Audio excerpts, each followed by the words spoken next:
myself down.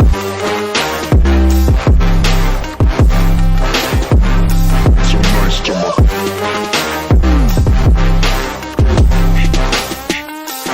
I'm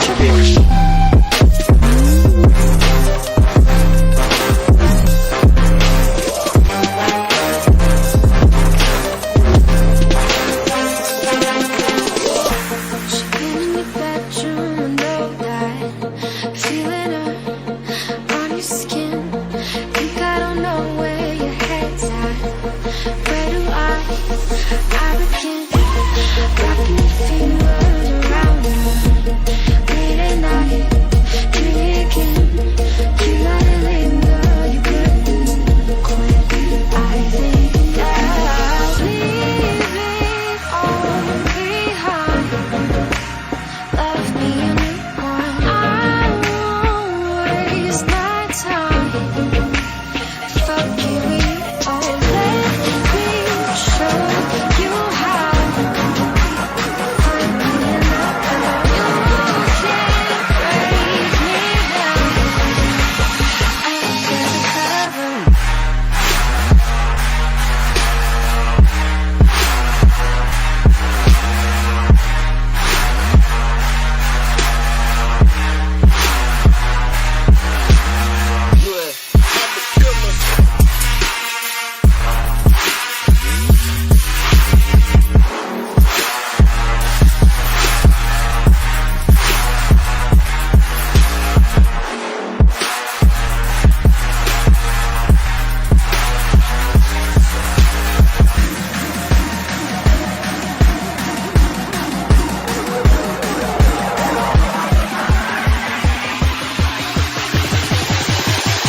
Make it bang, blood.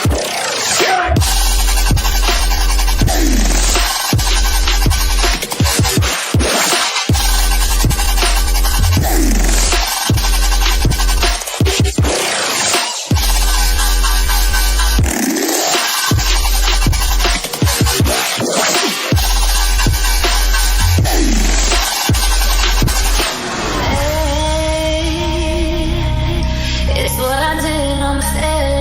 Took myself away. If it's true, you don't know me. Rich destiny. It's only race me. Yeah, I'm a millionaire. I can see the night. Yeah, can't imagine how it ever would have lasted. I'm a millionaire. I can see the night. Yeah, see the night. Yeah, I can see the night. Say, I'm a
I just assumed I'd play the part of keeping you in the right direction. No matter how your confidence may fall, I'll be here as your foundation. And I say, hey, yo, just let it go. Your struggles will remain.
gamers, crypto lovers, and supporters. My name is Proof, a Proofcast. I am joined here by the mastermind who is behind DeFi Legends and helped make this entire event possible. First ever esports tournament brought to you by DeversiFi, featuring a $40,000 prize pool with some of the most exciting projects in the crypto space. With me now is Euclid to tell you all about the exciting things happening in the next couple of weeks. Hello, Euclid. Hey, thanks for having me on, Proof. Thank you for hosting this tournament with us. Thank you for being a caster. We know you are an incredible person to be casting this tournament for us. And yeah, we are really excited on DeversiFi's side to be hosting such an incredible tournament. Esports is one of the main things that all crypto enthusiasts are all into. So we thought a great way to merge communities together and have something that has all people have a passion for is esports. So we thought, why not host a League of Legends tournament and try and get people from all different communities all joined together into one thing. Yes. So you did say you're excited, but on a scale of 1 to 10, how excited are you, Euclid? Oh, see, I'm 12 out of 10, but I tell you what, I'm a little bit nervous. I'm not the highest Elo player, so I know there's I'm scared of a few people in Team Footium, but luckily we're not playing them just today. But I know the Sushi team that we are playing soon do have quite a few good players, so hopefully I can help pull it out of the bag for my team, but we'll have to see. Yeah. Well, we'll have to see what happens. I mean, you guys are going to find out yourselves today. I know not a lot of teams had time to scrib, and we saw that yesterday in the Discord server. And for those who are not in the Discord server, join pretty quick before time runs out. But you want to join because now we have to go into detail and talk about get things that you might want to keep track of. But before we get into the tournament, Euclid, tell us a little bit more about DeversiFi. Yeah, so DeversiFi is a layer 2 DEX for all your DeFi needs, essentially. So big problems for thousands of users in this space is trading on different DEXs. Now, I've had my fair share of problems where I'm paying $50, $60, $70 per transaction. And then don't forget, you also have to approve transactions as well, which also costs a little bit of money. With DeversiFi, all of that pain goes away. We merge amazing security features from a DEX, like self-custody of your own assets, with amazing features from a centralized exchange, such as a wonderful UI, smooth experience. And so it's a mix of both worlds. So we provide the best platform for all your needs. And an amazing feature of DeversiFi is actually our DLM. So it's a DeversiFi launch market. And it's a place where we actually launch new tokens. So if you are a new project and you're coming into this space and you understand the problems of launching on layer 1 Ethereum, welcome to DeversiFi, where you can launch it completely gas free with complete privacy. And it's a reverse liquidity auction. So all the front running for bots all goes away with our mechanism. Oh, I mean, that's the name you got to remember, DeversiFi. If you're a crypto lover, you got to remember that name. And thank you for going into a little bit more detail. And now I wanted to ask, why did DeversiFi, or what exactly inspired DeversiFi to create an esports tournament? Normally, the prize pool only goes to the winners, right? But this one is a lot different, Euclid. What made you choose to give a significant portion to spectators and teams that end up, or spectators who end up supporting the teams, and they are just viewers? Yeah, great question. So a key thing with DeFi in crypto communities is it's all about the community. So whilst it's great that a select few people actually get to play with the teams, represent their project that they love, and obviously win a fair share of the prize pool, we realize that the community is much wider than this, and so they should be entitled to help support from the background, get involved. So that's exactly what we did. We allocated 50% of the prize pool, so $20,000 of this prize pool is going towards spectators, community members that just get involved from the sideline. So this week there's $1,750 available for people who literally just predict who they think is going to win the game. So if you think DeversiFi is going to win against SushiSwap, you know where to vote. But yeah, that's exactly why we did it. We want everyone to be involved. That is a huge step. That is something that makes this tournament a lot more unique compared to the other ones out there as well. But it's just generally, for the first tournament ever, the DeversiFi team has brought to you guys a banger, right, Euclid? This is a certified banger right here. Now, going into other questions, right, today we did talk about you guys are going to be playing against SushiSwap. Sorry, that's a mouthful right there.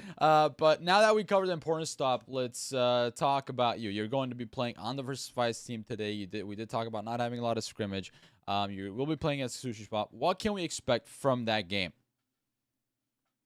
What I hope what might happen is you might see me feeding it up in the bot lane. Yeah, my Bronze Elo gameplay is creme de la creme.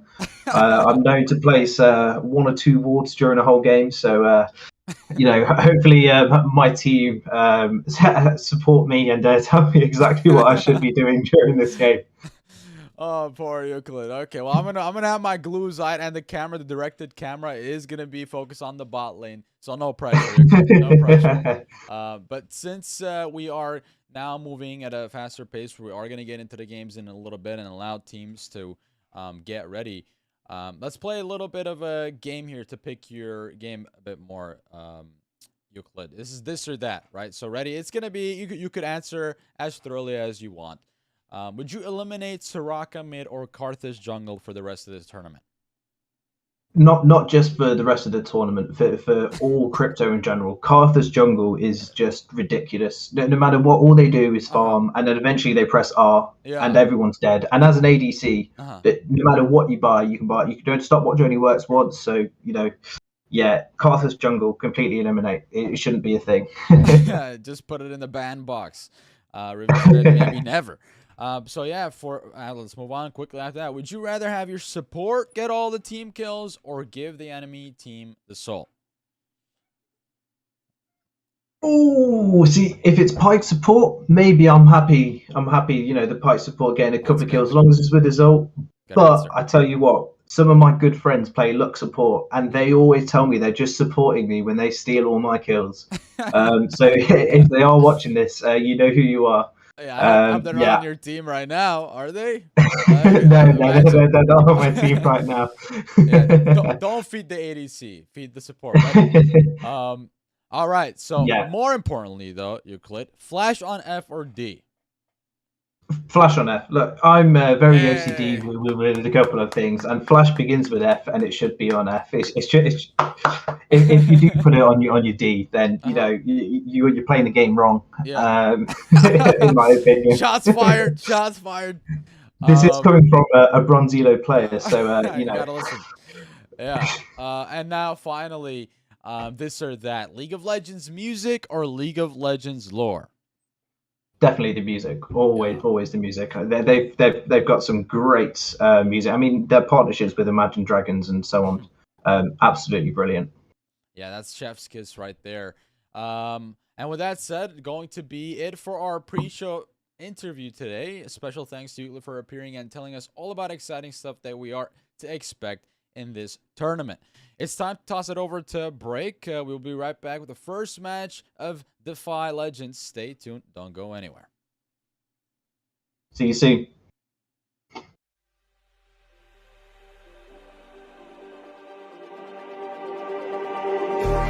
Just like the street lights lit this town, like a fire in a blaze, gotta burn it down. Can't be afraid to leave this out.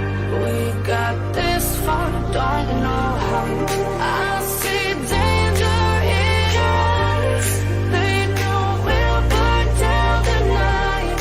Coming just like the sunrise. You know that we're gonna light it up. Tonight, we're gonna light it up. Tonight, we're gonna light it up. Just like the sunrise, we're gonna light it up.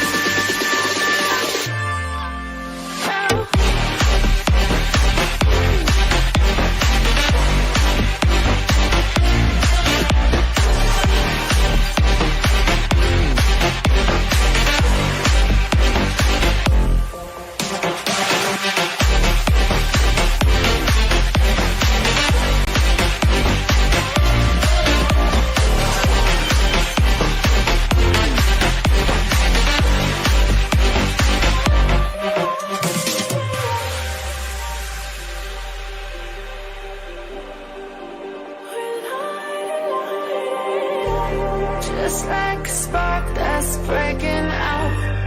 can't make a stop, can't turn back now. We know that there's no room for doubt.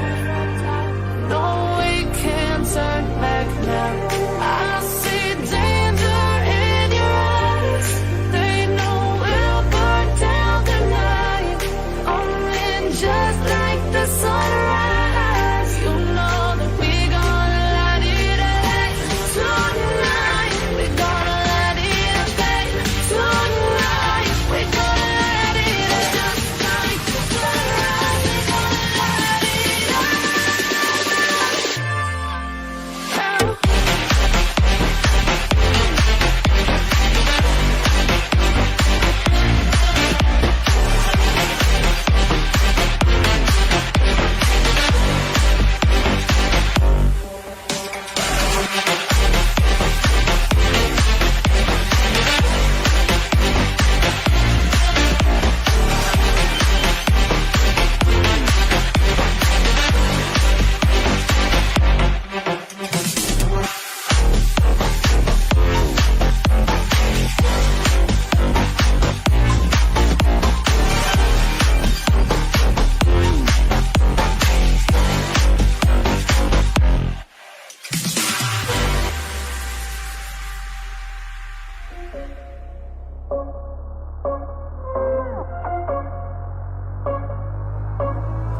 Rising with each beat of the music is bringing little flames in the fire that keeps burning.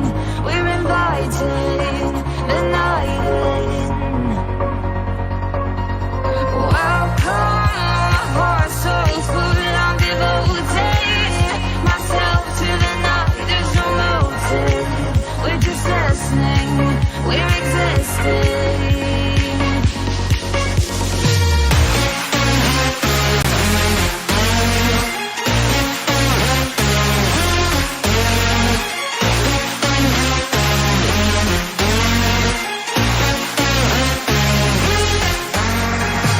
We stay when the music plays, let out, drop below, let the beat pull us away.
Rising with each beat of the music is bringing little flames in the fire that keeps burning.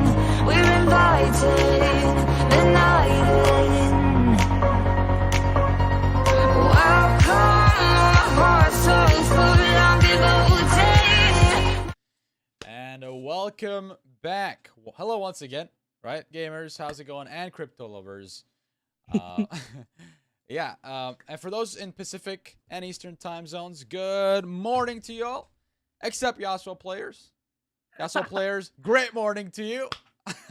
Just debated them Lovely like that. morning. Lovely morning. That should now encourage more players in DeFi Legends to pick the Yasuo. That's always refreshing. But before we jump right into the picks and bans that I know you all are waiting for, let's do the introductions once again. My name is Proof of Proofcast. Next to me is Salt Spreader. Salt and I have worked together previously, but not this early in the morning. A little early, maybe in your time, but my time zone it's pretty standard okay. in the day. Nice. But it's gonna be a fun one. Woke up ready to do this. It's gonna be great. Nice. And you know, we did talk with Euclid about the reason why DeversiFi wanted to make this tournament happen, and we got into a little bit of details. And for those who are watching and still want to know how they could contribute, I highly suggest you joining the Discord, and then you can find out more about how you are able to win some of that 50% of the prize pool that we have today. That's right, 20K. But, you know, before we jump right into the picks, just a quick rundown for those who just tuned in. DeFi Legends will involve 8 teams battling each other on EU West servers to claim victory and ultimate bragging rights of who has a better team. Who has a better team in crypto space, essentially. So, teams that finishes first will be rewarded big time, 12K. Second team will be 6K, and third place gets a pat on the back and a hug from me. Just joking. Lovely. And $2,000 on top of that. You know, you can't go wrong. That's not too shabby. And you know, most importantly though, this is made for the community and viewers like yourself to also get rewarded. And you know, follow us on the journey. Follow us on the journey and come and join us. And you know, this is gonna be a long journey for 8 weeks. We're gonna be in it together. We're gonna see how these teams are gonna fare against each other. But with that said, though, let's talk about the meta and what we could expect here, Salt. Because you know, people came here to have fun, casual League of Legends, but also, you know, winning is fun too. Of course, always is. Renata was enabled, I think, or was added to the game a patch ago, so realistically she should be live for most competitive regions here. I think she is also alive for LEC and LCS coming up in the next week. But one big hit that did come is to the Gwen, which has been picked up a lot in jungle and in the top lane. Losing 50 attack range on that E is pretty huge, and the bonus damage to monsters also helps out a lot. And Kennen should be receiving a pretty nice buff here. Will be a little bit more of a late game scaler though. Good amount of AP scaling added. 10% is pretty huge, and the base numbers are also up as well. For any Yi connoisseurs, he's been moved to on hit and crit. That's what he's been moved to with the new Alpha Strike. And just some AD carry changes. MF and Samira might be seeing some play. I still don't think they're in the best of spots, but definitely viable. Seraphine been adjusted a little bit. Nothing too crazy there, but I still think the top 3 are still there. You know, Aphelios, Jinx, Zeri, I think, but all those 3 champs are still really, really strong coming through. So that's what I'm expecting to see. And the Hullbreaker meta has not been shifted just yet. A couple changes for the range champs, but for the melees, not so much. Yeah, the melees, you know, I mean, speaking of melee champions, right, my favorite going into it is going to be the set. We have been seeing a lot of sets coming back in. And like I said, Yasuo, any Yasuo players in the chat, any Yasuo players out there in DeFi Legends, let's see those picks. Let's see those spicy picks. And guess what? I'm already looking at the ranks. We're having, I believe, DeversiFi having to pick on. Oh yeah, they have the blue side. So what do we expect for that B1 pick? Granted, we don't have any pro draft or draft LOL tools just yet. Granted, this is the first week. Might implement that later on. So this is just purely in client picks. So it's going from top to bottom. Generally speaking, I'm expecting to see mostly like either a tier 1 jungler or tier 1 ADC picked up. I wouldn't mind seeing a tier 1 Jinx picked up at B1 or a Zeri, anything along those lines. Potentially though, if you really are looking to try and grab those junglers and ban them out early, I'd grab either a Hecarim or a Xin Zhao. And if you can't get either of those two, an Olaf is still serviceable as long as you go with a supportive mid. And with that said, we're going to jump right into the picks and bans in just 2 minutes. I know the clock is going to say 5 minutes, but ignore that. It's going to be 2 quick minutes. We'll be right back with the picks.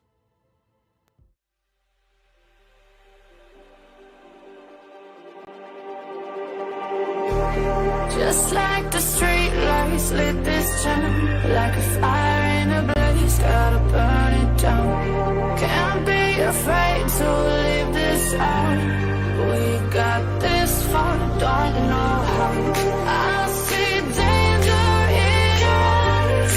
They know we'll burn down the night. Coming just like the sunrise. You know that we gonna light it up tonight. We gonna light it up tonight. We gonna light it up just like the sunrise. We gonna light it up.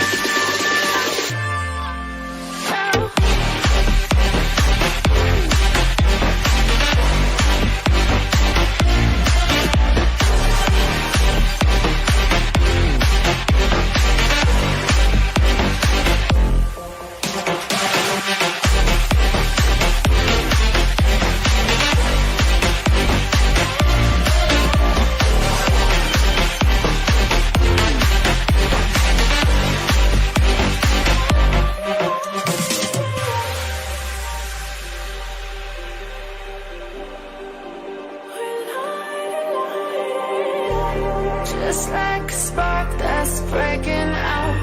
Can't make a stop, can't turn back now. We know that there's no room for doubt.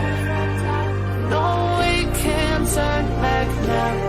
I see danger in your eyes. They know we'll burn down the night. Only just like the sunrise. You know that we gonna light it up tonight. We gonna light it up tonight.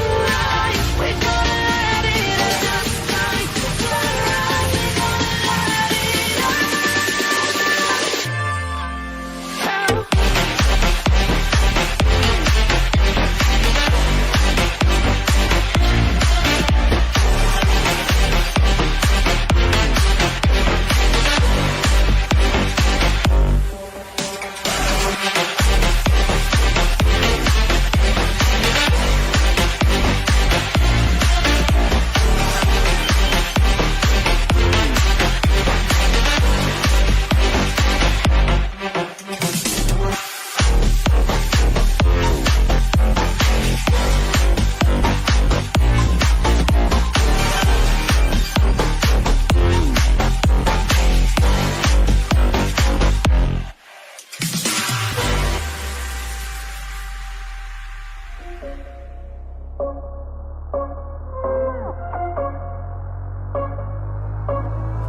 Rising with each beat of the music is bringing little flames in the fire that keeps burning.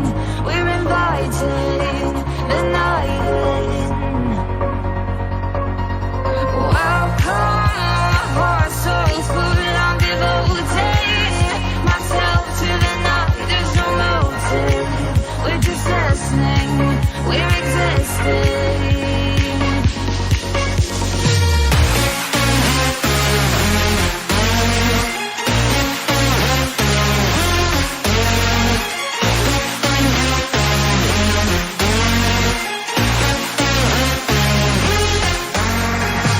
We stay when the music plays, when the lights drop low and the people sway.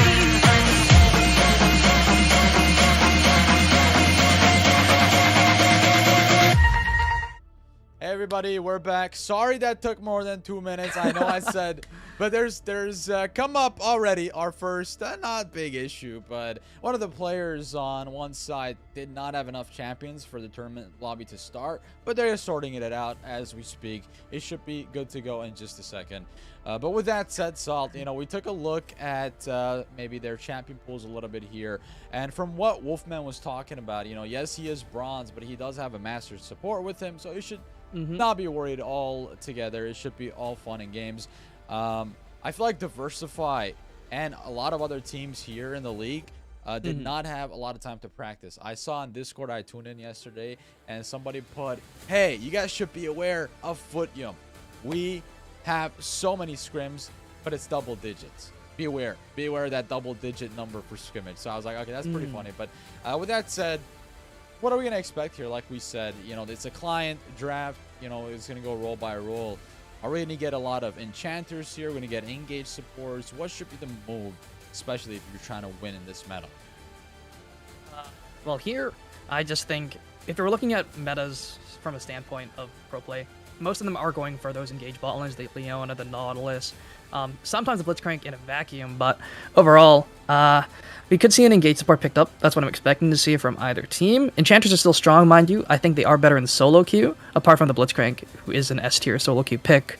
But I would just expect either comfort picks banned here, since there isn't too much scrim time. So teams don't really have that much time to actually try compositions out. So I would just like to see some compositions banned away, or just some comfort picks banned, and grabbing your own comfort picks, just so you can get the ball rolling, get yourself looking good. And you know, this is your first impression, so you want to make yourselves look good. Just pick the champs you know how to play. Yeah, the comfort picks right there. Like, that's what every good coach says, especially it's the first game of the season. Going back on it, you know, each team and each group is going to be playing 6 games. So they're going to play twice against the same opponent.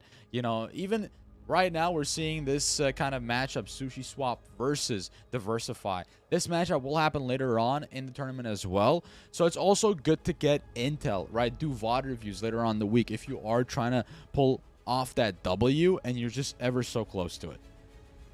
And if we're just taking a look at bans here, most of the champs that have been banned so far aren't really all that high prio.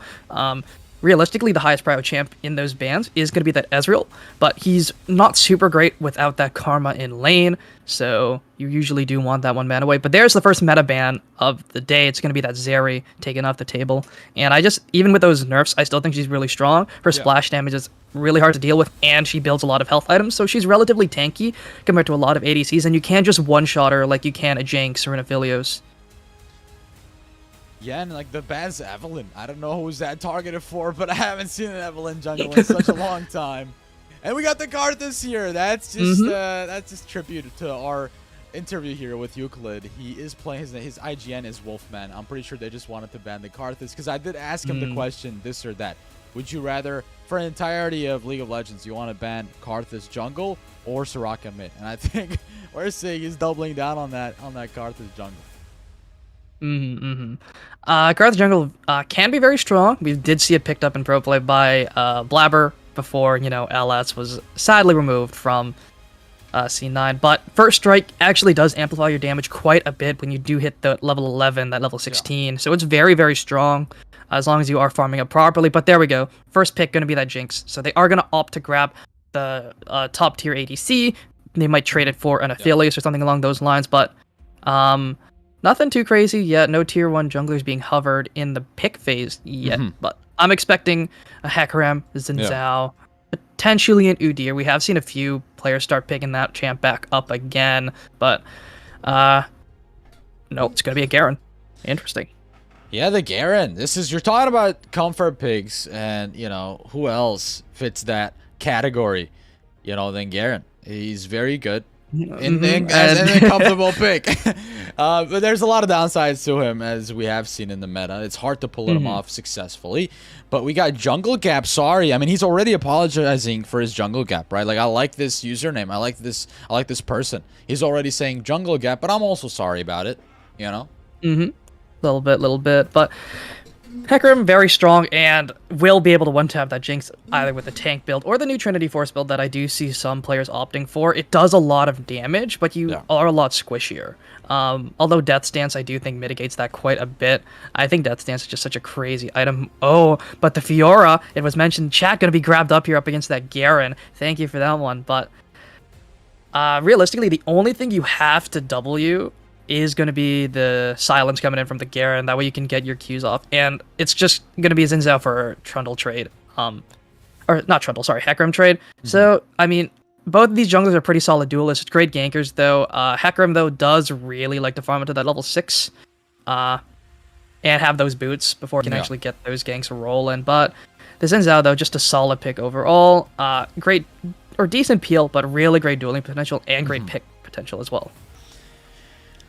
Yeah, you want to be able to provide so much pressure for your team, especially in the early game. Jungle Gap, sorry, does do that with the Hecarim. Fallen Rain does do that with the Zinzao. And I feel like for this Garen versus Fiora matchup, Zap has to be on point. Zap needs to know that he's playing the weak side for the team, and his team needs to step up to the plate. SushiSwap now drafting themselves a Xerath mid from the seams, but they are still able to trade within the players. So I don't be too sold on this. So we're going to LCS order, but they could very well press one button and the draft switches in the hands. Leona also going to be taken off the table here. One of the better supports available are still left up. Right now, the trifecta is going to be the normal. Leona, Nautilus, Thresh, those three are just wreaking havoc in all competitive plays. Sometimes the Janna's picked up as a counter or the Rel in certain situations, but all of those are just super locked down. You're not allowed to play the game. But the Jhin going to be taken off the table as well. Really solid for following up from long range, especially with the artillery mage of Xerath. And it's going to be pretty fun. But I do see a little bit of identity crisis coming in from the side of SushiSwap. The Hecarim Garen want to do the same thing, but the Xerath doesn't really fall into line with what they've drafted so far. But, I mean, they can make it work potentially, but it's up to the Xerath to be really, really on point here, especially when he's going to have two frontliners rushing in rather than being there to stand in front.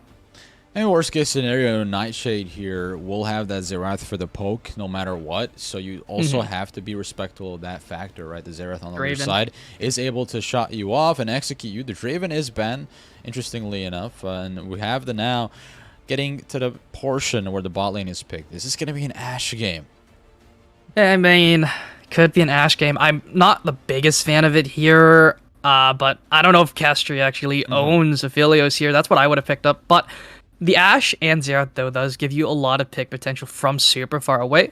You can land that crystal arrow on anyone, and then the Zerath can follow up, and the Hecarim can dash from like a million light years away. But don't forget that Ashe's ultimate did get buffed last patch, so it's going to be moving faster than normal. But it's going to be that Thresh here, locked in for that peel. So both those Giga Chad supports going to be banned away, the Leona Nautilus. But the Thresh going to be picked up, going to be able to use that Glacial Augment here pretty strongly, especially up against Hecarim. It's going to feel pretty good. I really do like the composition coming in from the side of DeversiFi. Yeah, DeversiFi looks like they came ready to play, and Deep's going to draft that Victor last pick. Hello? What's going on here? I think that's a really solid mid laner here, depending on if it's the Zerath mid. Yeah. I don't think Victor can ever go first strike into that matchup. He is always going to be outranged, but I mean, I just think Victor scales so much better. It's going to be a Nico, though, locked in here, and it could be Nico support. The buffs did help her out just a little bit here recently, so definitely going to be a little bit of a nice pickup for them. I really do like that pick now. It's similar to a Vex in the respect they're really strong early, have a solid mid game, but they don't really scale all that well. They're very ultimate reliant, so they need to hit that level 6. So being in the support role does deny that 6 for a little bit longer, but you can make do with base numbers. That's usually how you end up playing the game out anyways as that Nico. So you can just be looking to find some good ultimates. Great pick potential coming in from the side of SushiSwap with that Ashe, Zerath, Nico. Hecarim can dash in from anywhere. Garen, now it looks like the Garen doesn't really fall into line out of all of these champs here. But, I mean, if we're looking for standard, great stuff from DeversiFi, but SushiSwap has a very, very solid draft coming in as well. Just not very standard. Yeah, SushiSwap's draft, that first pick, blinding the Garen for Zap. We saw the insta-lock in there by Miesto, right? The Fiora was like, okay, I'll just answer you with that, right? Are you sure you want to do this in draft? But, you know, this is what you might expect going into a pick like this, into a setup like this. And speaking of which, Nightshade playing the Zerath mid lane. We always thought that that is flexible, right? Zerath could go mid and bot, and seeing that the last pick is this Nico Afro, we're going to be flexing it towards the bot lane. And I feel like you always want to be able to also roam with this Nico, because you want to have that ultimate pop plus available in these team fights and the early skirmishes, because that changes the tide of the fight. And the great thing about Ashe Nico, you do have a lot of pushing power with your spells. Nico can queue the backline for a little bit of damage there. Doesn't really want to be taking the CS, mind you, but at least you do have that AoE pushing power with those base numbers as that AP mage down there. Thresh, Jinx has great pushing power on her own, but paired up with the Thresh, it's not super solid, especially because you do have to give up a little bit of lane pressure to push that wave with the Flay. So it's not ideal to try and push the wave that way. So you really shouldn't be matching the Ashe Nico when it comes to that. But it does free up the Nico for roams. But Thresh roams can be a little bit more effective. You're a little bit longer range for the most part when looking to hit your skills. And Flash Flay is very, very threatening, especially with Glacial Augment, which I'm expecting to come through from Deep. And that's a master support, so I'm expecting some big roams. I'm expecting some Giga Chad plays coming out from them. I expected for a master support to play some carry support like Zyra, like Brand, something to do that does damage, right? But they decided to just use this Thresh here. Granted, Thresh is hard to play, and you know, in the lower elo you don't see a lot of success on this champion, but the higher elo that you go, Thresh is a staple in a lot of team comps. Deep showing us that it's possible. Afro Kitty as on the Nico as a response. We'll see if SushiSwap is able to keep up with the blows, and my eyes are going to be glued at the jungle. For me, the Snacks 1v1 versus Jungle Gap, sorry, is going to be interesting to see how the pathing is going to go. Given the fact that the Garen in the top lane is not going to have the easiest time. So maybe Jungle Gap Star could alleviate some of that pressure for Zap. In the meantime, Snacks predicting that could also kind of shadow the Fiora here in the top lane as well, making this an interesting fight and not very bot-centric. It could be mid to top-centric. We'll see how that one turns out. But we're going to take a short break until we load into the spectator, into the game. And for those who are watching, you are able to vote in this. Go to the Discord, download the DeversiFi app, follow the instructions. We'll see you guys on the other side in a little bit after this short break. Don't go anywhere.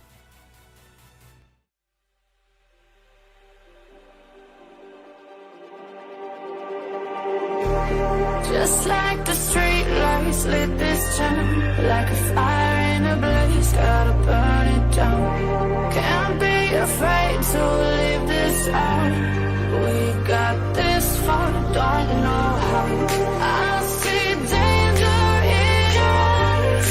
They know we'll burn down the night. Coming just like the sunrise. You know that we gonna light it up. Tonight, we gonna light it up. Tonight, we gonna light it up. Just like the sunrise, we gonna light it up.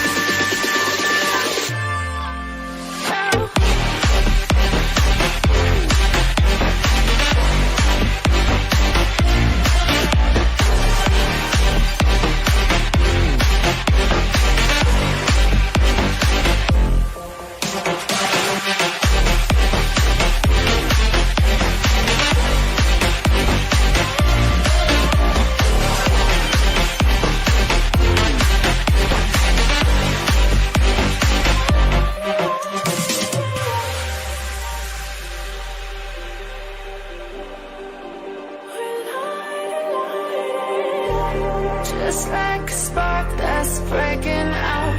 Can't make a stop, can't turn back now. We know that there's no room for doubt. No, we can't turn back now. I see danger in your eyes. They know we'll burn down the night. Only just like the sunrise. You know that we gonna light it up. Tonight, we gonna light it up. Tonight, we gonna light it up. Just like the sunrise, we gonna light it up.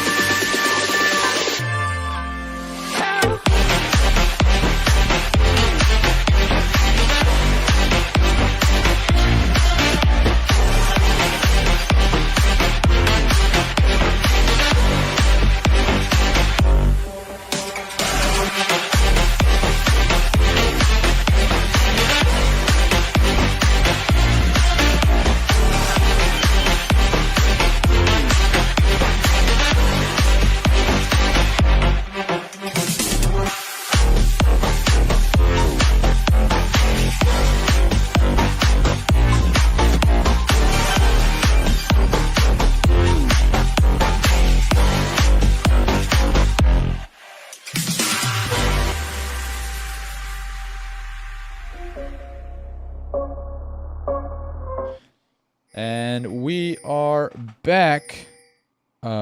Just joking. We are back here, but give us a second. You are hearing things in the background. They did get loaded in, but there's something important to talk about before that, right? Salt, just a quick disclaimer. You did notice the room pages. Yes. So, both Zappaccini and Castrai of SushiSwap aren't running level 30 accounts. So what that means is they're running no rune pages. They have to use the default ones. So Zappaccini on the Garen going to be using the Electrocute, and Castrai going to be using that Press the Attack. Press the Attack's not that bad on the Ashe, but Zappaccini's going to be the main person who's going to be suffering here in this top lane. The Electrocute means his trading patterns are going to be a lot worse, only being able to trade every 20-ish seconds, trying to proc that Electrocute as fast as possible, but the Conqueror just provides so much more sustained damage. Yeah, now we're having a problem slightly loading into the game, which should bring us to a pause. LCS style. We'll be right back after 2 seconds of sorting out as to why we're seeing a black screen. Of course, Riot bugs, right? With that said, we're going to jump right in where we left off.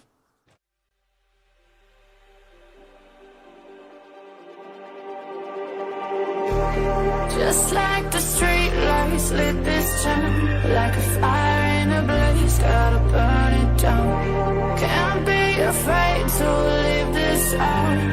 We got this far, don't know how. I see danger in your eyes. They know we'll burn down the night. Coming just like the sunrise. You know that we gonna light it up tonight. We gonna light it up tonight. We gonna light it up like the sunrise. We gonna light it up.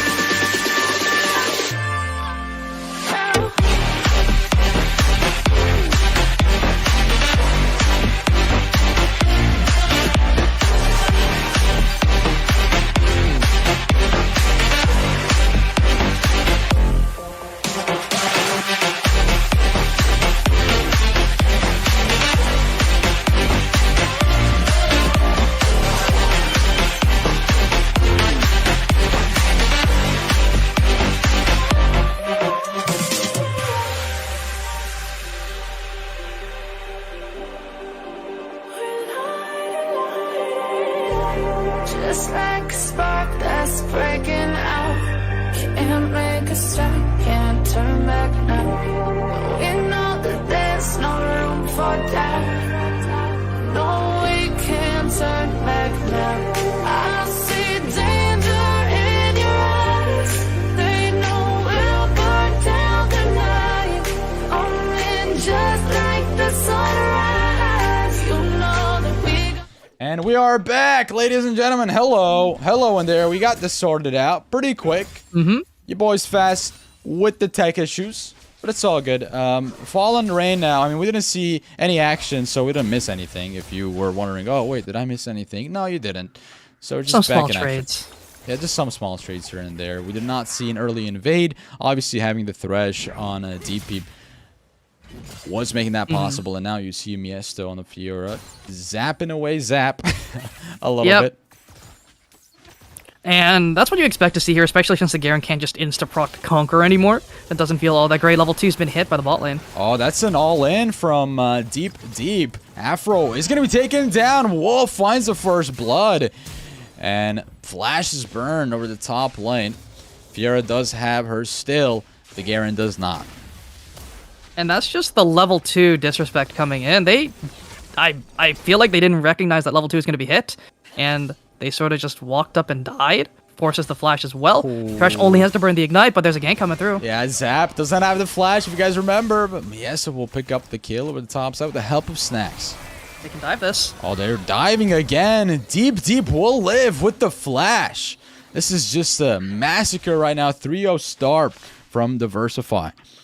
That is a Masters level support, recognizing the fact that they can just get this dive super, super easy and get it for free. I mean, the Ashe overstayed are welcome just a little bit there. Thresh only has to burn the flash to get out, not even trading his life as well. So that's just great play coming in from that bot lane, or recognizing what you can do and forcing them off the wave, forcing them to lose XP, 4 CS to this Ashe here in 3 minutes. That's just painful here. But the Xin Zhao obviously going to be farming a lot slower than the Hecarim, because he was also able to get that nice gank off up in the top side, getting Miesto just a little bit more ahead on this Fiora. And Fiora's a snowbally champion, and if you're leading, now you're going to be able to 2v1 as things get rolling in this game. Things are definitely rolling now as Snacks has a great tempo, great pace. Got the kill for Miesto in the top lane. Now Snacks wants to rotate maybe bot lane, seeing that Deep Deep is also setting up plays there. Try to help out the team in that effort. Wolfman has 2 kills already, 16 CS, farming it up here. It's a farming simulator for this Jinx. Wolfman is bronze too, by the way, but is playing with Master Support, and that makes up a whole lot of difference. But this is still, mind you guys, all casual fun and games. Speaking of that, fun and games, Jungle Gap, sorry, comes in hot. Forces out the flash from Fallen Rain, and meanwhile, the bot lane's going at it. Fight's gonna break out. Cast tries, taking it very low on the Ashe, and Wolfman just one auto attack away. He did auto the minion there, but now auto attacks the Ashe, and that is history here for the bot lane. Both of them will go back to the fountain. And Nico, that ignite was a little bit of a tilt ignite, but Fallen Rain walking up just a little bit too far there. Your flashless on Victor up against the Hecarim, can't be doing that, man. You just saw him there. But on the bot side, though, once again, is just deep making these calls and giving everything to this Jinx. And the thing, though, that we did notice, though, mechanical errors coming through, and those could be detrimental as the game does go later and later. Right now, they don't matter all that much, but when you're trying to carry up, especially up against a champ like the Hecarim, you really need to be pixel perfect with your spacing. So that's something to worry about here. But Fallen Rain, though, just playing greedy, which is really, really unfortunate. He is still ahead in gold just because of that 30 CS number. Just 15 CS is worth about a kill's worth, so he's 14 CS up, just barely over a kill.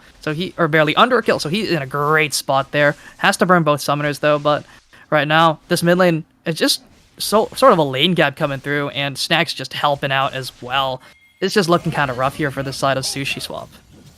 Yeah, SushiSwap are down quite a bit right now, especially under that 6-minute mark. You don't want to be down this much, but maybe it's still salvageable for them. They have Zap on the 1-1 still, who's only died once, which is okay for a Garen, which is pretty decent. For a Garen, a solo kill from Fallen Rain does find the ability to connect. Cast right now going to get dived again. This is a 3v2. You're going to make a commotion here with the jungler rotating, and DeversiFi are not going to stop at all. They're at great pace, but in the meantime, Jungle Gap Sorry was like, okay, I'm not going to help out my bot lane, but maybe I need to help Zap here on the 1v1.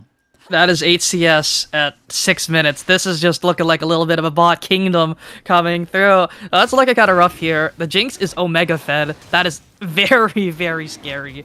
One of the most snowbally ADCs you can pick up. But I don't want her to greet her items. I don't want her to go Kraken's there. I really, really want her to go this Gale Force, so that way she can self-peel herself against this Hecarim here. But Fiora can go in. This could be a solo kill. Yeah, Fiora could go in. Zap walks back in for that Q. He just made a terrible blunder, but it's all good. That's an 0-2 for Garen. Still pretty average into the Fiora, as it is not a winning lane or a matchup at all for Zap.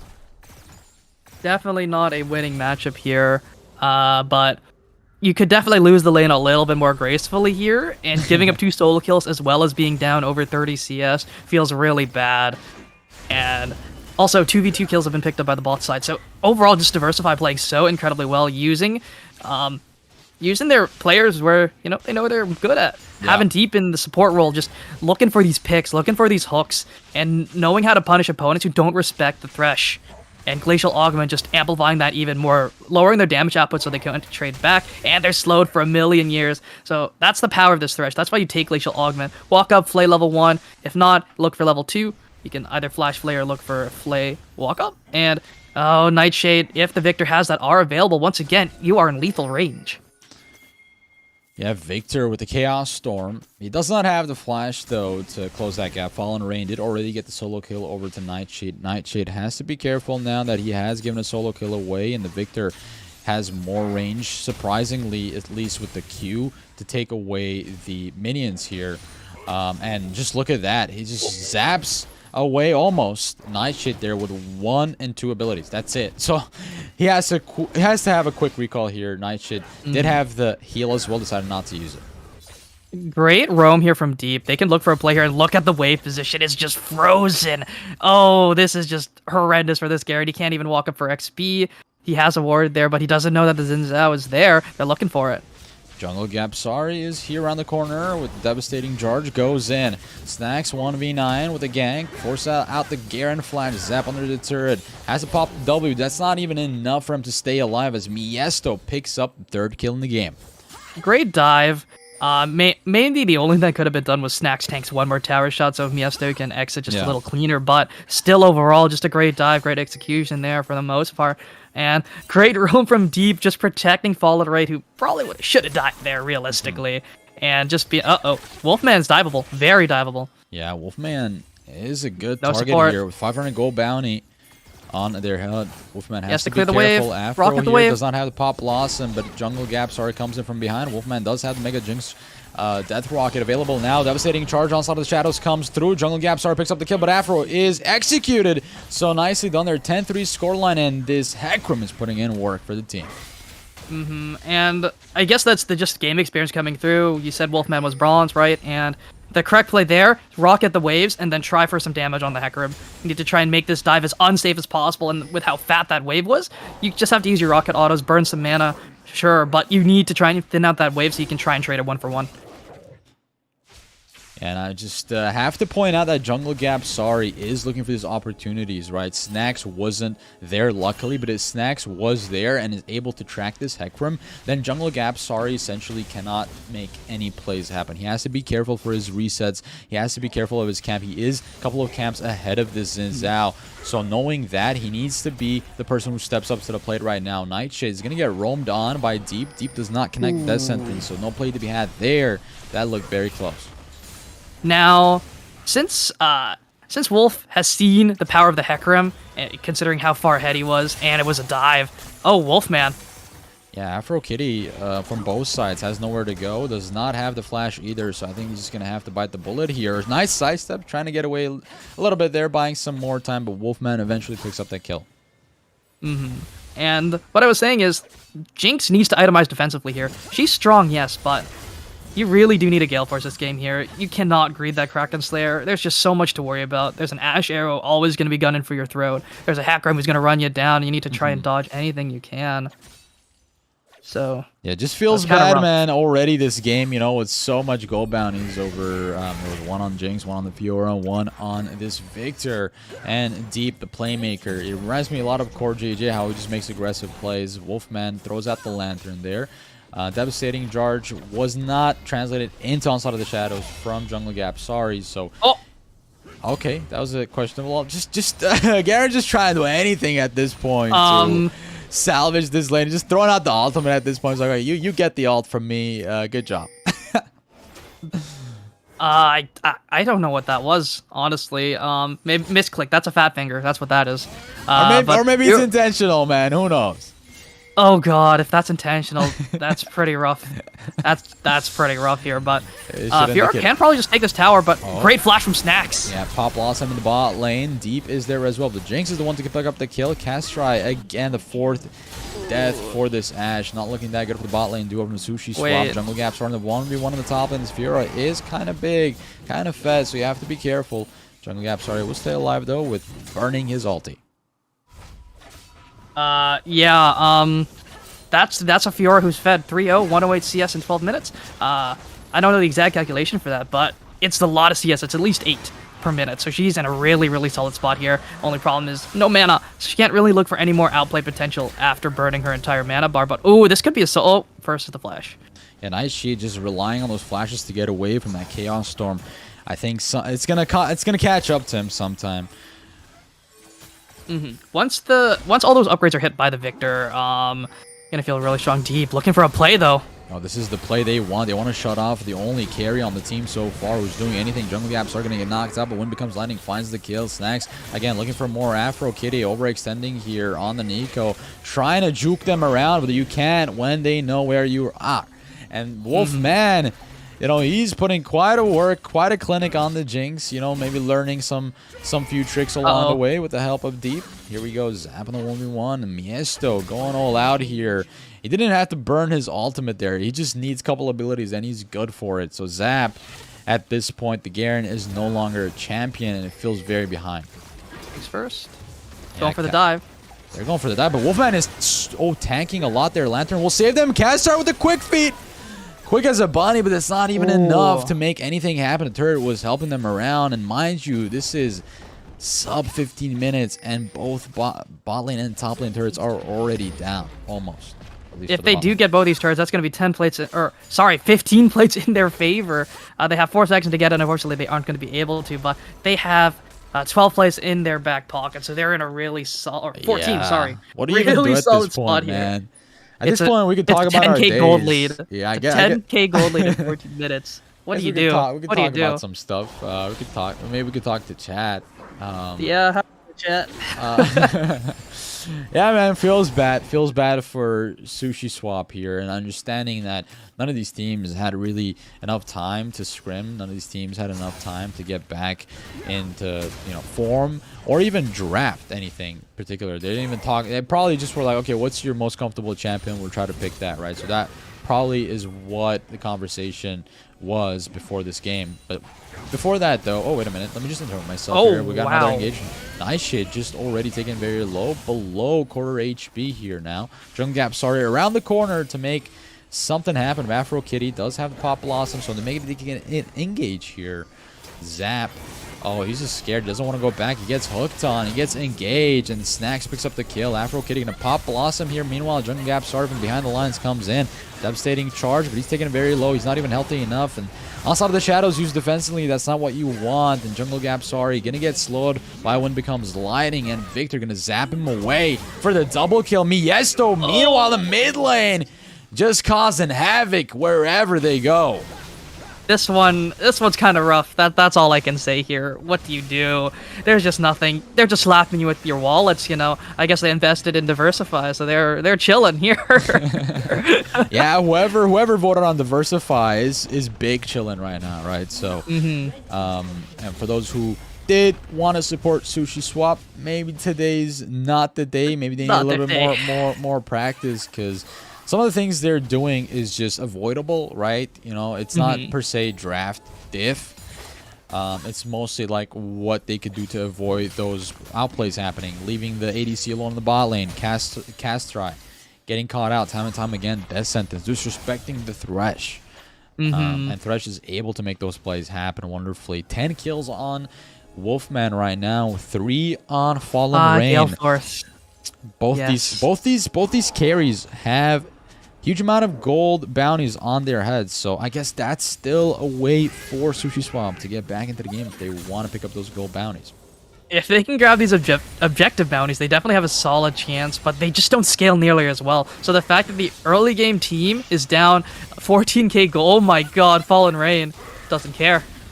This is a 1v3. Fallen Rain pops the ult, as well as the answer from Afro was to pop his ultimate as well. Afro going to be taken very low. One more attack, one more ability there from Rain, and maybe the triple there. Absolutely zapping away everybody who comes close to him. Yep. That's just wallet gap at this point here, and it's going to be a solo bolo. Hey, it's a wallet gap. Hey, it's a DeversiFi wallet gap. 1v1 here. Can Jungle Gap, sorry, make anything happen? He is 2 levels behind this Victor, and he's not looking that good. Lantern throwing out flashes. He's very close in Death's reach, but Death Sentence will serve him on a plate. 17 minutes into the game, 27-3. SushiSwap might be scratching their heads and thinking, how can we even make this game fun All for things us? considered, the fact that Hecarim almost won that fight is pretty insane. Yeah. That just goes to show you the power of a tier 1 jungler. Oh my. Yeah, just a quick setup in the mid lane there. A good dive. Afro in the meanwhile has to be careful. Miesto here is split pushing. Zap is there just to show himself. He's looking like a mannequin at this point, right? Just making sure that they look nice.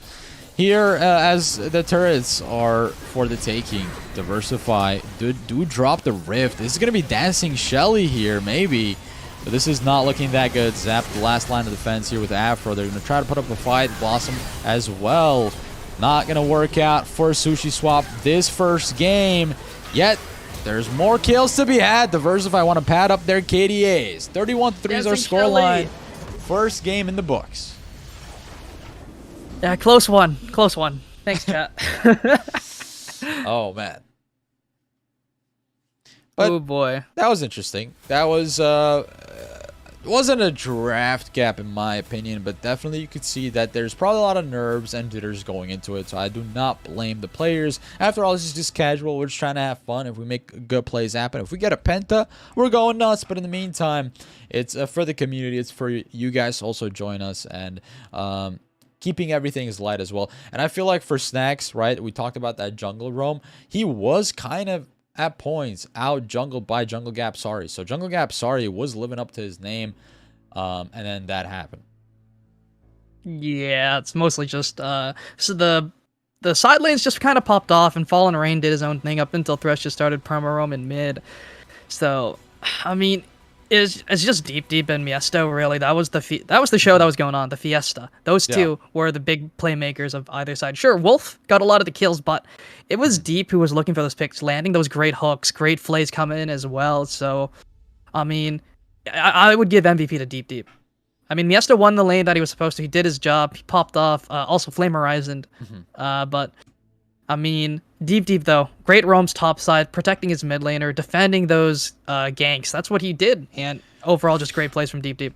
If there's an MVP, it's going over to him. This was the first ever match in the first ever esports tournament organized by DeversiFi, and DeversiFi won the game. So, great job. Yep. Script. Who's Great writing job the to them. script? Who's writing the script? True. Somebody True. let me know. But with that said, SushiSwap do still have a second chance of redemption later on in the weeks as they play against DeversiFi another time. Maybe they'll look different. With that said, though, we're going to get ready for our next game on the schedule. Footium versus Cryptonovae. So we'll be right back. Hopefully shorter break this time around. Won't take that long. We'll jump right into the picks and bans.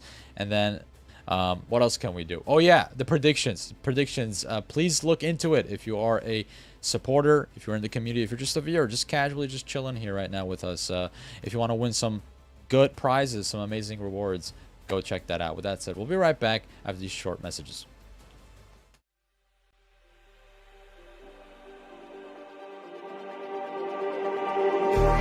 Just like the street lights lit this town, like a fire in a blaze, gotta burn it down. Can't be afraid to leave this out. We got this far, don't know how. I see danger in your eyes. They know we'll burn down the night. Coming just like the sunrise. You know that we gonna light it up tonight. We gonna light it up tonight. We gonna light it up just like the sunrise. We gonna light it up.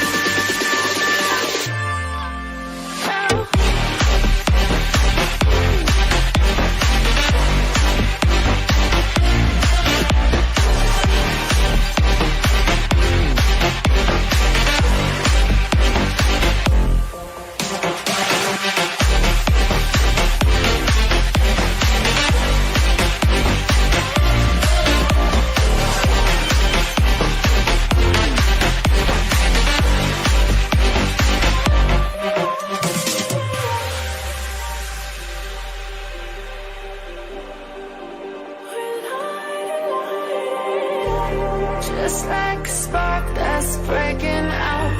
Can't make a stop, can't turn back now.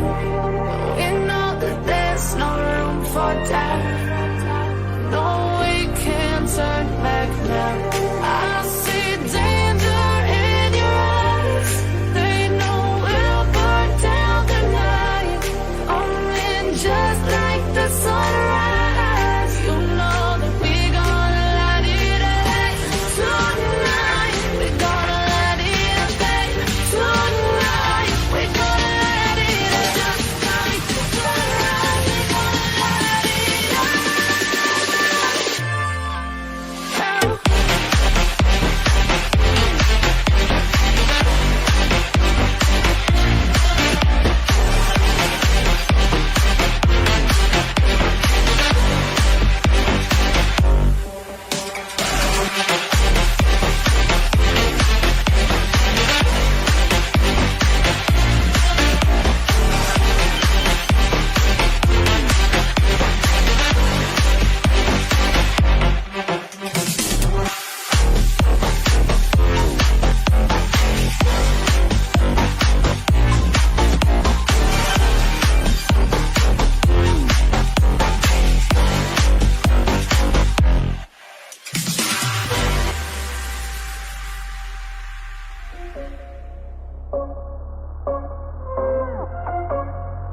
into my light, did you feel us? Another start, you fade away. Afraid our aim is out of sight. Wanna see us alive. Where are you now? Where are you now? Where are you now? Was it all in a fantasy? Where are you now? We were imaginary. Where are you now? Atlantis, under the sea, under the sea. Where are you now? Another dream. The monsters running right inside of me. I'm faded. I'm faded. So lost. I'm faded.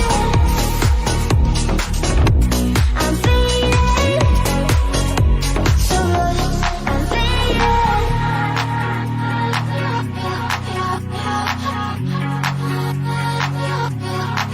Where are you now?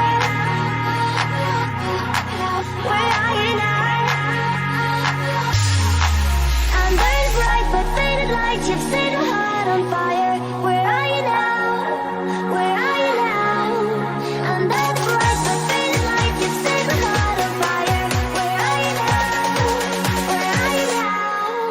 Where are you now? Atlantis, under the sea, under the sea. Where are you now? Another dream. The monsters running right inside of me. I'm faded. I'm faded. So lost. I'm faded. I'm faded. So lost. I'm faded. So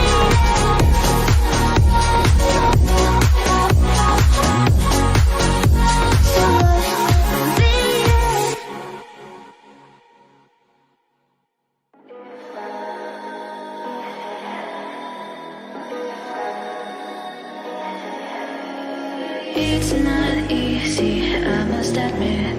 They really don't want you to see. They don't want you to see. But when it's dark at night, it gets harder for them to lie. When the city's sleeping, I collect their secrets buried in my mind. Will they ever see the light? When the city's sleeping, I hear all their secrets. You will lose your mind if you knew what's inside. When the city's sleeping, when the city's sleeping, they don't want you to see. When the city's sleeping, they don't want you to see.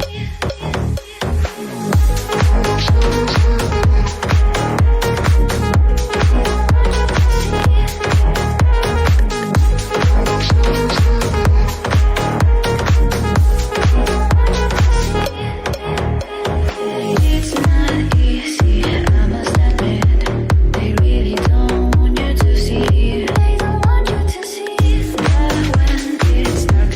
And we are back, ladies and gentlemen. Good to be back, gamers, crypto lovers, and supporters. DeversiFi's first ever esports tournament, DeFi Legends, 40K prize pool. With that said, that means 50% of that is going to the community members. For those who are watching from the sidelines, I hope you guys have been paying attention and also joining us in the Discord as well. Hit that follow button to stay tuned. Tomorrow we're coming back as well, same time. So it is going to be early morning for us, but 17 GMT for those in EU.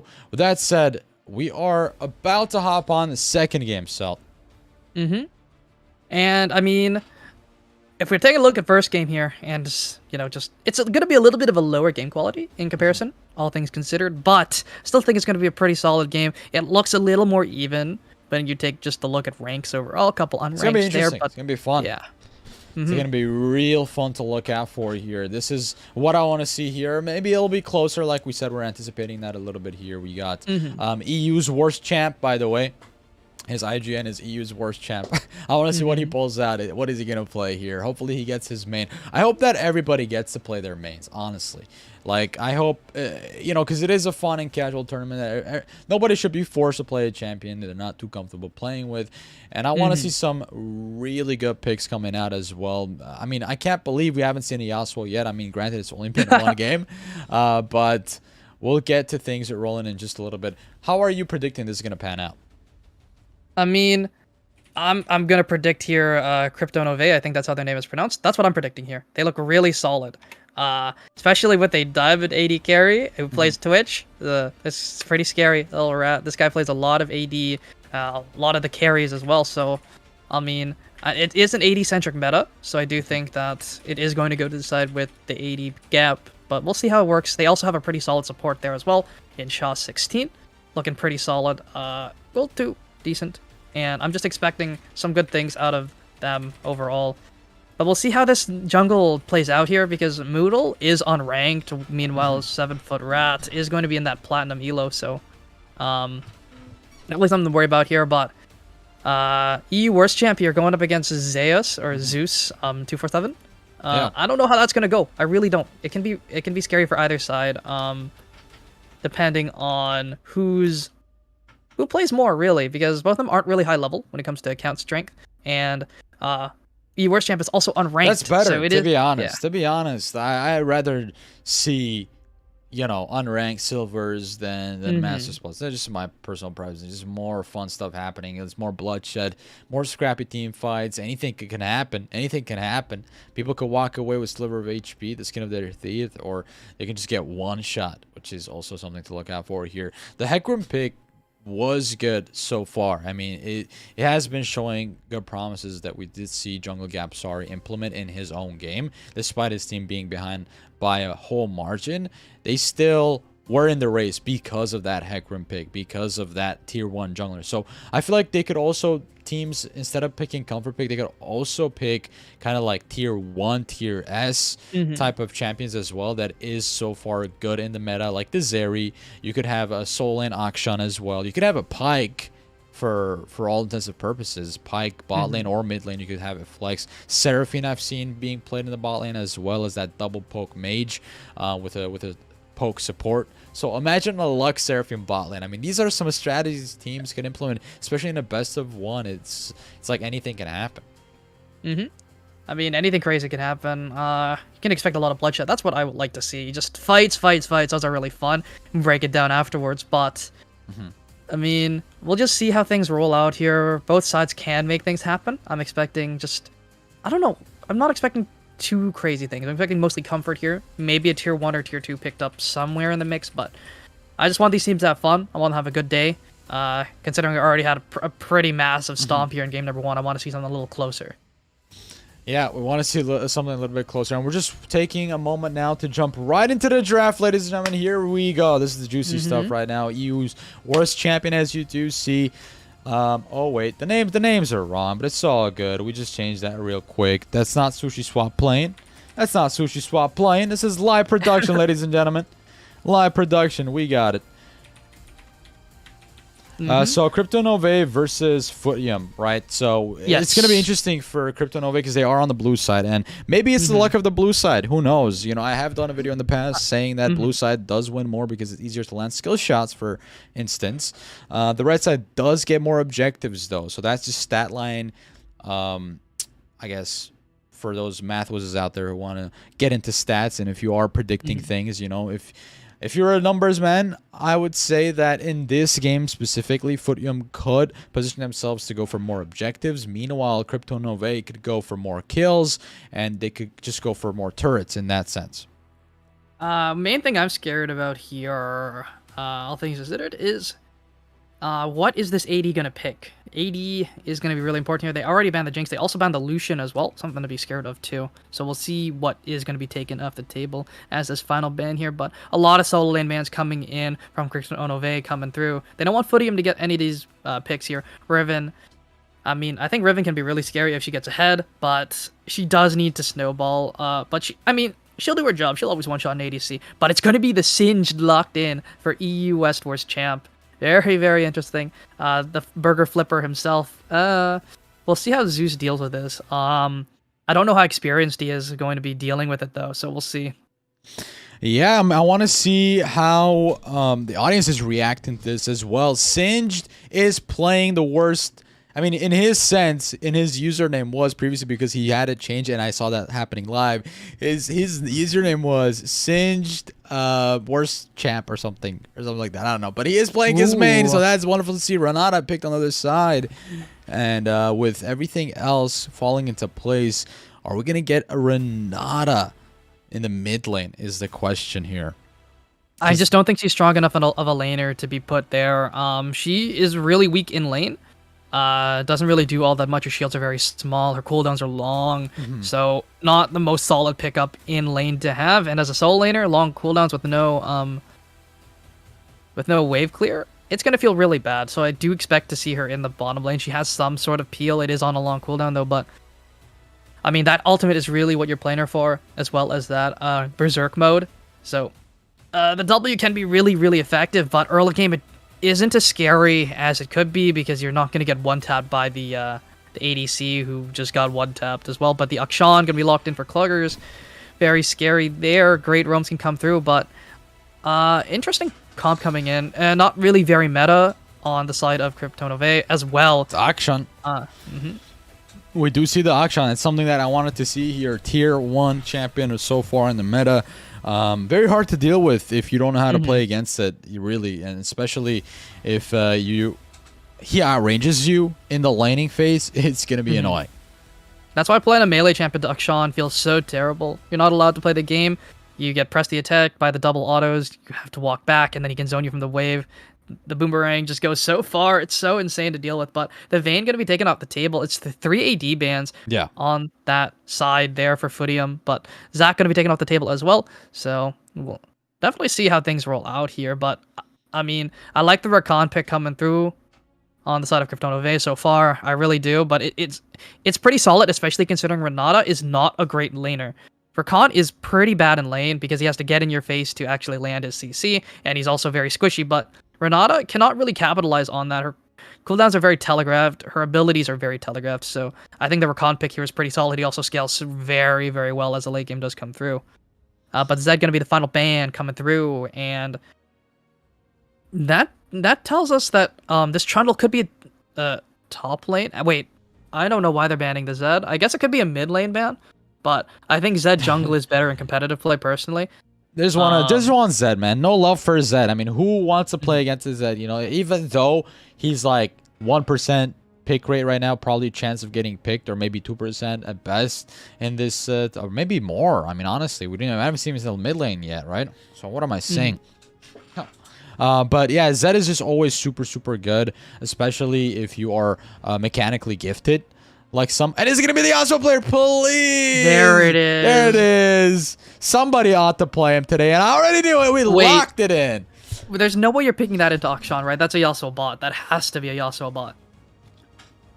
There's no way you pick Yasuo willingly into Akshan. Yeah. Oh, he did pick Akshan, or he did pick Yasuo willingly into Akshan. That's just an ego pick there, then.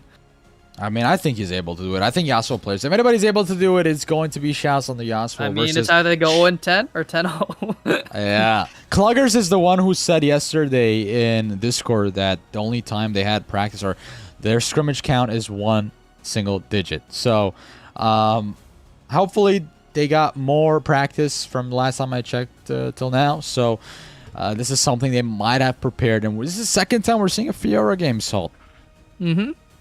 And I mean, I think Fiora is pretty solid here. Oh, it's the Evelyn pick up here. Oh, very interesting, but it's an identity crisis all around the world here if you take a look at Footium's comp. I mean, Jhin is very squishy there to neutralize the lane, but I mean, a neutral lane into Ezreal Rakan is pretty hard to deal with, and generally speaking, you are going to be outranged by the Ezreal poke. Yeah. And Rakan, I mean, they also have some great follow-up with Rakan, Trundle, Singed as well, and they also can follow up with that last breath there. So, I mean, it's just looking really solid here for the side of Cryptonovae. They look really solid. I like their comp. A little unorthodox, mind you, but if this Yasuo can get out of lane even, or ahead. Yeah. I think they definitely have a solid chance of winning. I like the scaling on the other side. Fiora does scale very well, mind you, but I think Singed is always just going to be a nuisance. He's always going to be able to flip the Akshan or the Jin, Renata or Evelyn, just burger flip them. McDonald's burger flip the game at level 3 or something. So Yeah, I want to see what he's got in store. And for the last pick for R5, it's the Evelyn, right? I mean, if we are in a competitive environment, R5s are going to be something to look out for. And especially for Seducing Queen, right? Living up to that name, Evelyn is a Seducing Queen. So I'm wondering if this is a one-trick account or something like that, where they do play maybe Aries and Evelyns or something like that. If this is LCS order, this is really weird. Yeah. I don't think it is. No, I really hope this is not LCS order. No, there's no way Ezreal's going to go support, is it? No, Rakan has to go. Yeah, it's not in LCS order right now, but yeah, they might just go around. I'm assuming Singed is going to be top Trundle, jungle, and Yasuo made it with Ezreal bot. There's no way Renata solo lanes into a Singed. There is no way that's legal.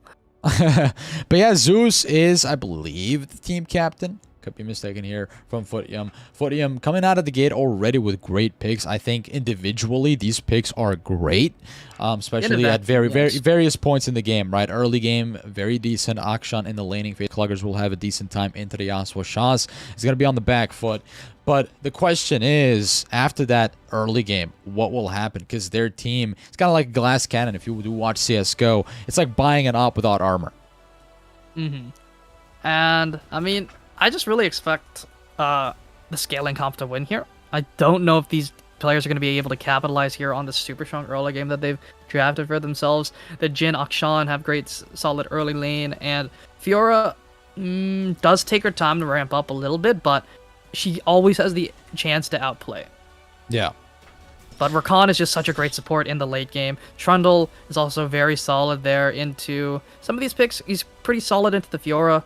If they're trying to 2v1 that pick, but for the most part, the Trundle is just a solid front line to have, especially up against a champ like the Akshan or the Jin, who have to auto a lot, try and make things roll through there. But I mean, Ezreal also, those carries just scale so hard, so it's something to worry about. Yeah, it's definitely something to worry about. But if you are watching this right now, again, I'm going to remind you another time. It's all good. It's our first day. You know, I'll probably take it down a notch later on in the weeks as well.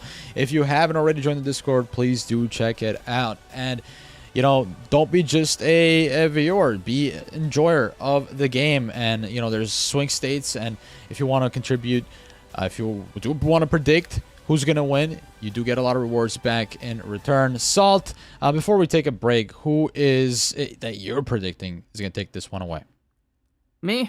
I gotta predict Cryptonovae. I just think their comp looks a little more synergistic. And I think that matters a lot here. I mean, I hope they have some scrims going, but I just think their comp looks pretty solid overall. I think their comp is Footium's comp is very disjointed. Yeah, Footium's comp is kind of the trend, but we'll see what happens, man. We'll see what happens. With that said, I'm super excited to see what we got in store. The second game ever of DeversiFi Legends. So we'll be right back after this unpopular break. I know you guys don't like the break too much. We have to take it to load into the game. We'll be right back shortly.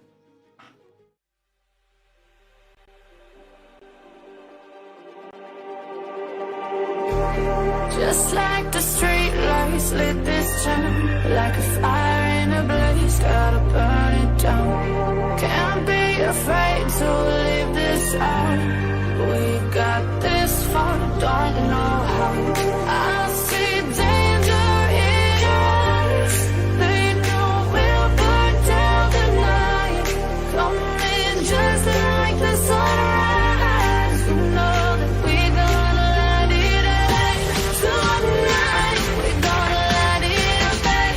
Tonight, we gonna light it up. Like the sunrise, we gonna light it up.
Hello, ladies and gentlemen. How's it going? Let that load up a little bit, and there it is. We're back in it. This time, no spectator bugs, which is awesome. We appreciate that, right? And invade. Machiavellian internet is just turning on him at this point. He's just reconnected a bunch of times, but it's all good though. His team's still going strong over the top side, showing themselves though. However, that's the draw. Again, Machiavellian. He's not having a good time with the internet. Yeah, not having a solid time there, but overall though, I mean, they're looking pretty solid. Just watch out for their lane. And, yep. This guy has made so many moves already before the game, and all of it is just how much he's been connecting and disconnecting. He's just DCing hard, but it's all good though. I think they shouldn't have too many problems. It is sub 5 minutes, so it's only the leash on their objective or to-do list for now, at least for this Trundle. Oh, it's Fiora mid. Interesting adaptation here. We gotta switch that then. I'm not a fan of this. Why not? I really think the Akshan should be there up against this Yasuo, punish it in lane really, really hard. Fiora is not really all that great at capitalizing on that, so... And Singed also has pretty nice base stats, so he's not going to be too worried about the Akshan. He has decent health regen, and he's going to be fine throughout this lane phase. So yeah, I wanted to see this Akshan dunk the Yasuo in lane, and it's not going to happen. Yeah, you already know this Yasuo is going to be giving it his all just based on the skin. That skin alone does extra damage. True. Any of those dragon skins do a little bit extra, and see the all-in coming through. Yeah, that's the all-in here by Shas. In the meantime, EU worst champ at the top side. Clugger's on the 1v1. He's just not going to go all out just yet. It's only level 2 on the champions. However, Cluggers does have the Ignite for that kill pressure. Ignite there for the... Both of them have Ignite. Uh-oh. Moodle is here, maybe to tax the flash from 7 feet. Rad, but 7 feet Rad's going to get an island in the mid lane. That's a Force Blood. Moodle is trash, going off strong. And that's exactly what we want to see there. The Trundle just walks up with that pillar, and that is just so hard to deal with there, especially if your Q is down as the Fiora. There's just no way out. You have to burn the flash, and you still die anyways.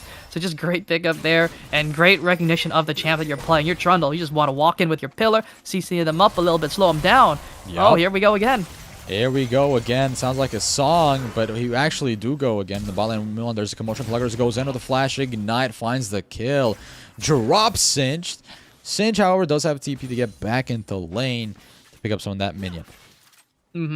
And those Predator boots are actually going to help out quite a bit here. Now has this Keystone available, so... I mean, this Akshan was winning, but is this really going to be it? Uh-oh. Again, 7 feet rat is, or 7 foot rat is the target, and the target is found. Moodle is stressed. Going on, the second target is going to be Seducing Queen. He goes in, but now under a lot of trouble, evading the incoming attacks. But that's the Yasuo with the kill in the mid lane. 102 scoreline for this Samurai, I guess, right? Lonely Warrior here in the mid lane. What's the lore of Yasuo? Because Assault, last time I asked you about Riven, you knew it straight away. Yeah. Well, Yasuo is very similar to Riven, exiled for the most part from Ionia, because Riven is actually the one who got him exiled by killing his master. So it's actually Riven, which is surprising, that makes Yasuo, you know, not the Unforgiven, or yeah, disconnected from his society. So he's a lone wanderer, wandering around Ionia trying to make things right, and you know, with the whole Rune King's game, Yasuo is pretty important there as well. No spoilers to that, though. You guys should all pick that up. It's a pretty solid game. Yeah, and, you know, the most obvious fact is that Yon and Yasuo are brothers. Imagine being their dad walking into the room and they're just playing League of Legends. And you're like, and they're like 0-10. Both of them are 0-10, and you're just like, yeah, son, are you winning? Are you winning? And they're just like looking at you with 0-10. So here we go meanwhile, again. though, Moodle Trash goes and Zeus gonna get slowed down, and that's the Trundle magic here. Machiavellian goes with a knockup. That is good to go. Timmy, time under the turret, gets low. Dropping that on Mike, them the kill. That's a double to auto. And there is that Ezreal Cryptonovae. Starting out great. Oh my, this Yasuo and Ezreal just having a pretty solid time here, but it's this Trundle. These ganks are insane, and here's the exit. You can't even get the kill. Oh. I mean, that champion Cluggers has literally 10 built-in movement speed and just could wander around the map so fast. Couldn't even get that kill. So feels bad, man. But Shaw's here again, getting ahead of this Fiora, like you pointed out, Salt. Maybe Cluggers and 7-foot Rat should have switched their lanes. I mean, Fiora's having some pretty solid trading patterns here, though, so Shaw's is not having the greatest time, but having these kills means he gets to scale up a little bit faster. But you always have to be wary. Fiora scales really well and is, once again, the grand duelist. So, always got to be worried about that, and she's going in. Yep. And if I do see like a solo kill happening, you know, I expect people to be like, instead of like flaming, to just be like, well played, you know? That I have not seen that happen yet in many leagues. I've only seen it in a couple of leagues happen, but it'd be nice if we get that kind of attitude here. As speaking of that, Seducing Queen's very close to that level 6. Stealth mode will be very useful for this Evelyn. Another disconnect, unfortunately. But he's in a pretty okay position here. He's having another fight, man. His concern, his least of his worry is League of Legends. He's fighting with the internet right now. It's like smurfing on it just to get that reconnect.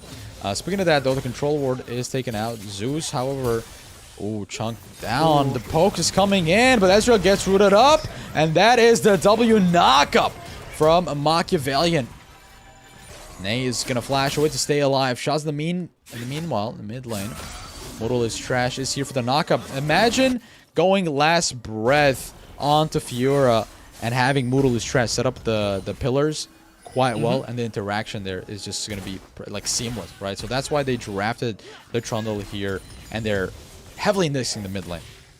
They do also rotate their Sins down to the bottom lane, want to grab this early Hextech Dragon, get that rolling for themselves, get themselves that advantage. And even if they do start losing a little bit here, they are up almost 3k. They will buy themselves 5 more minutes. That's the importance there of getting the soul, or getting a dragon early as a scaling team. Oh, they're going in. Oh, they're going for the huge invade. That's the last breath interaction that we talked about. The Trundle Ice Pillar knocks him up. Seducing Queen's going to go down, having the buffs taken away from her as well. Not going to look that good. We got 8 minutes on the clock almost. Ney's going to get pulled back. Zeus on the 2v2. Timmy Time does not have the 4th bullet. It's core HP only. And he needs that 4th bullet, especially against squishy target like the Ezreal. It'll be really useful to go all out again. 7-foot Rat. It looks like Modalist Trash setting up a 10th in the mid lane and just scamping. And this Trundle is just burning this Fiora's flash off cooldown. That's exactly what you want to see. She just is never allowed to have her flash up. It's just permanently going to be down here. This Trundle is applying so much pressure. 303. That pillar is just such a nightmare to deal with. Yeah, you could just walk around and like tax everybody. In the meantime, Seducing Queen might be able to get this kill here. Does have full burst available, but goes in. The Guardian. Ruin will proc. Machiavellian almost saved his ADC there, but Naze just goes back to the fountain, and nice intuition from Seducing Queen to be there at that time. And what I can see with the Ezreal's building, he's going for the crown build. He's going Essence Reaver, Matamune into that crown of the Shattered Queen, so it's going to be really hard to deal with them.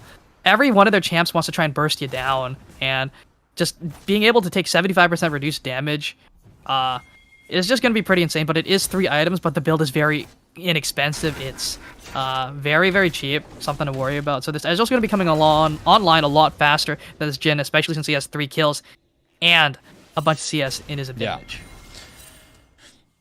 Well, we'll see how that gonna turn out.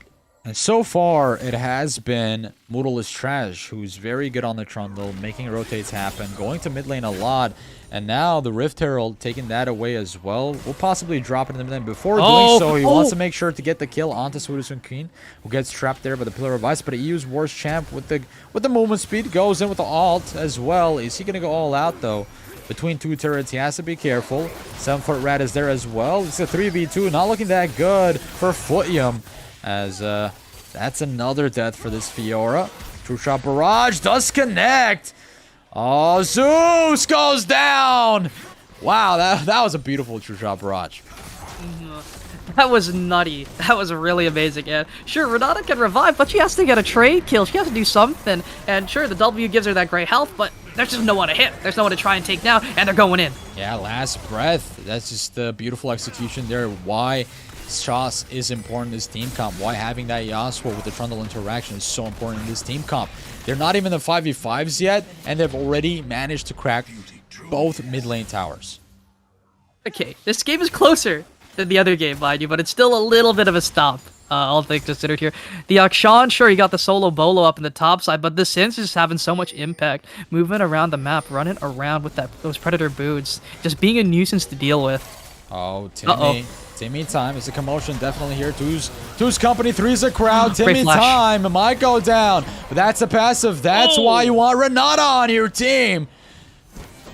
Make sure the opera show is commenced, ladies and gentlemen. It's starting. Take your seats. Machiavellian protecting Naze there. But they don't know that Seducing Queen is around the corner in stealth mode. Maybe she's going to go all out with the full burst available. However, she does not have the ulti yet. So she really has to time this charm. Needs to land at table to get this kill onto Naze. Naze goes away with the Arcane Shift. Not enough to buffer away from oncoming attacks. Machiavellian with the charm, with the quickness. He's in trouble a lot too. He has to desperately flash away to stay alive. And that's unfortunate that the charm did not hit the Evelyn. Maybe they could have made the outplay happen. They had the heal, they had the flash on the Ezreal, but it just wasn't enough. They just... Burger flip? Solo bolo! EU's worst champ, ironically, performing alright, pretty decent. Singed. Oh, that's just too good. Yeah, that is the burger flip, forces the flash. Oh my god. Oh, that's just singed. Just does singed things. It's just great. Yeah, pretty tanky too. Has a Predator for that movement speed as well. He's going to go for seconds. Kluggers has to be careful, and that's the last breath interaction with the Sage this time around. Shots is having a field day with that ulti. Oh my, this just feels so terrible if you're playing this like Sean. You almost got solo killed, had to burn your flash, and then you get burger flipped right into a last breath. This is just a rough game. The Cinch is just so annoying, and that's why you pick it. To be annoying, to be a nuisance, and now they can even rotate for second dragon here. Yeah, second dragon on the map. Let's take a look. There it is. Timers right there for you guys. And Machiavellian is still battling with his intel in the meantime, putting up a great performance with 2 assists, making sure that Naze is pretty much in the game with 4 kills. Shaz, again, he has 300 gold bounty on his head. The Fiora has been pretty quiet, despite running the Ignite and Flash in the lane. I would have preferred to see the TP if they were going to go mid lane here, just to, like, at least catch up on CS, at least to split push. But they're not going to have that TP available on the Fiora. Instead, what they're going to do is they're going to get invaded here in the bot side. Moodle is trash, taking away that blue buff away from Seducing Queen. Seducing Queen is going to find that out the hard way after she kind of face checks that one into Moodle. Moodle going to set up the Pillar of Ice. Oh, but this is not looking that... Oh, it just gets lit with a bite. One bite. Nicely done. Sensational performance so far by Cryptonovae. Zeus is going to get caught out there. Shaz is on him. And there it is. Those Qs are doing a lot of damage coming out from the Yasuo. They're just going to close out the kills with the double. Oh no. Oh no, the 80 carry under the tower. Oh, it has to flash away. Still gets shot down to meet time now. Sets up for a nice stun. However, he does have the last bullet. He does not have a lot of movement to get away from Moodle is trash, who's just speeding up there, and last breath picks up yet another kill. Oh my, this Yasuo is unleashed. This Yasuo is online. Sure, they trade 1 tower, but they lost their mid. They're losing a lot of kills, and the Singe is just flexing that M7.